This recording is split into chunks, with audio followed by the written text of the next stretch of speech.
रबाब बजा रहे हैं। आप लोगों ने जो सबने वो फिल्म देखी हुई है, और शायद लोगों को ये अब तक नहीं मालूम होगा कि वो रबाब नहीं बजा हुआ है, वो ईरानियन संतूर बजा हुआ है, और जो मैंने बजाया हुआ है। महबूबा, महबूबा।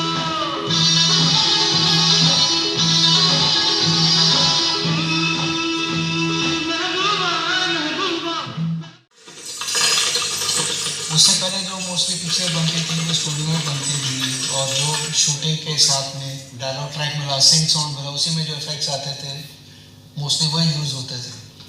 पर दिस इज वन पिक्चर जिससे अवेयरनेस भी आई लोगों में, और खासकर अपने film factory they found it कि एटा जोटा अछि केवल साउंड सहित कि टेक्निकलिटी की फिल्म सहित नहीं, हाउ द डेडिकेशन वर्क्स।